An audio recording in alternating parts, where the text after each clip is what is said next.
Hello there, Whipperman here, and in today's video I'll be doing an investigation into Wreckfest 2's shifting methods to find out how much time you're gaining or losing with each one relative to the others.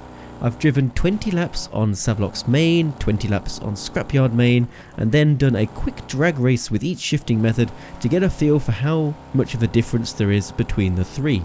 So starting off with automatic here on Savlok's, it's nice and easy to drive, you don't need to think about when to change gears, you can just focus on your lines and braking points, but you lose so much time just from being in the wrong gear mid-corner or by the car shifting up too early or too late.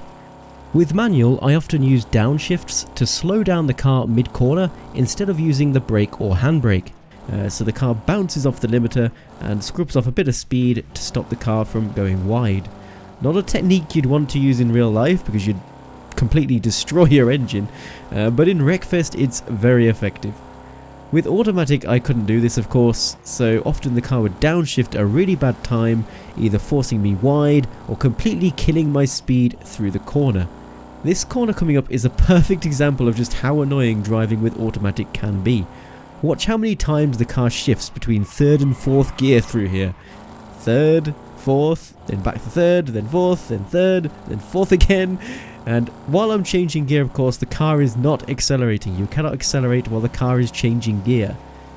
Overall, with automatic, my consistency took a massive hit, and my lap times would be entirely dependent on how lucky I got with when the car decided to change gear. Some of my fastest laps with automatic were like in the 108s, like a 108.9, and then I'd say my average lap was more like a 109.5 to a 109.8. So moving on to manual, the main benefit here is being able to choose which gear you want to be in through the corners, and when you want to downshift going into a corner and upshift coming out of a corner. And it just makes your driving so much smoother and really improves your consistency and makes your lap times so much faster. The difference is huge.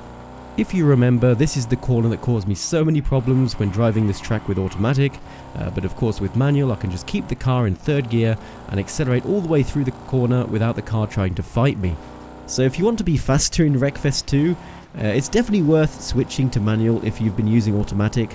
It might have a bit of a steep learning curve if you're not used to driving manual in racing games, you've never done it before, but it'll be worth it in the long run. But before moving on to manual and clutch, I want you to take a look at my speed as I'm accelerating and take note of the delay that exists when I shift up a gear. The car will stop gaining speed for roughly half a second and then it will start climbing again. So this is the main difference between using manual and using manual and clutch. The delay while gear shifting is completely eliminated, allowing you to accelerate through the gear shift. The car never stops accelerating, and this means that at the end of a long straight, your top speed will just end up being a lot higher than someone that was just using manual. Even though it seems like a relatively small difference, it adds up over the course of a lap. If you're fighting for the top spots of the leaderboard, it's going to be really difficult to get yourself into the top 20 if you're not using manual and clutch. It can be done, it's just so much harder, and the more people that play the game and compete near the top, the harder it's going to be for you to get up there if you're not using manual and clutch.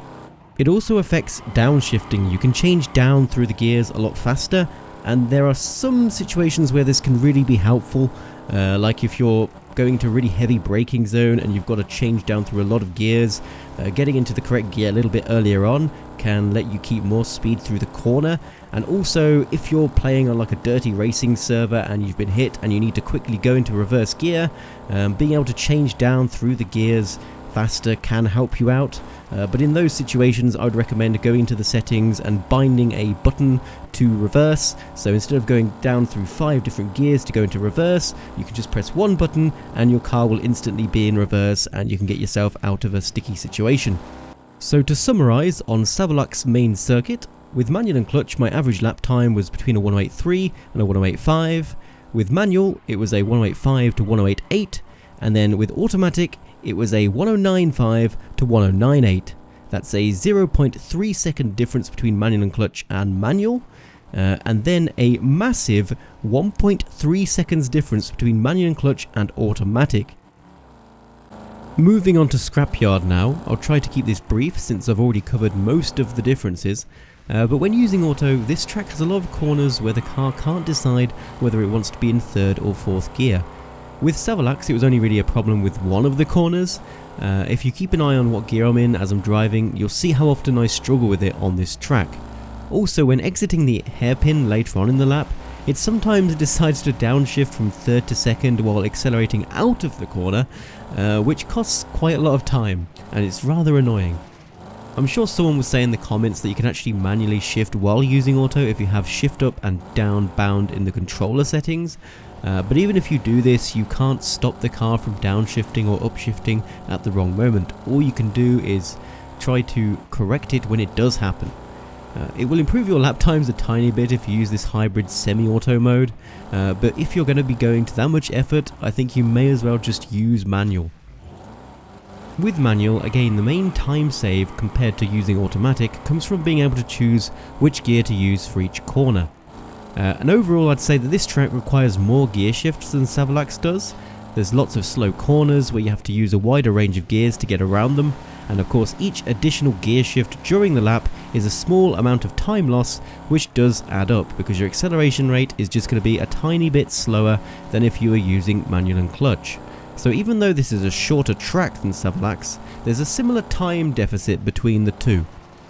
So again, there's definitely a clear benefit to using manual and clutch here. The improved acceleration rate makes more of a difference to your lap time on tracks that have lots of slow corners that are followed by higher speed sections, like this track is full of. You can drive identical lines to those that you drove with manual, and magically your lap time will be a few tenths of a second faster. It's just a free time save. So for Scrapyard main route, with manual and clutch my average lap time was a 52.8 to 53.1, with manual it was a 53.1 to 53.4, and then for automatic I did a 53.7 to 54 on average. So that's a 0.3 second difference between manual and clutch and manual, and then between manual and clutch and automatic that's a 0.9 second difference. But the difference between manual and clutch and manual was not as big as I thought it would be. So moving on now to the final test, and the one that I found the most interesting. This is a straight up drag race between the 3 shifting methods from 0 to 211 km an hour, which is the top speed of the Road Slayer. Manual and clutch pulls away into an early lead and then keeps increasing that lead all the way until the end, while manual and automatic are effectively equal.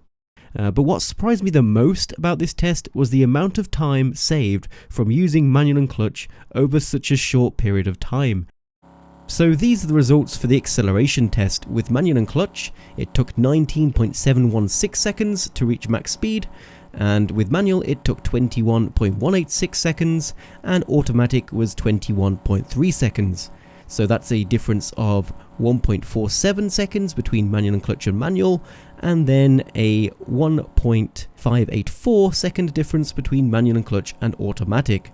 So you can see here the results are a bit different to the previous 2 tests, in that the biggest difference here is between manual and clutch and manual, and actually the difference between manual and automatic is very small. This shows that automatic and manual have the same built-in shifting delay. Of course there's a tiny bit of time gain using manual, but if you want the biggest gains in acceleration you have to use manual and clutch, and the difference here is quite big.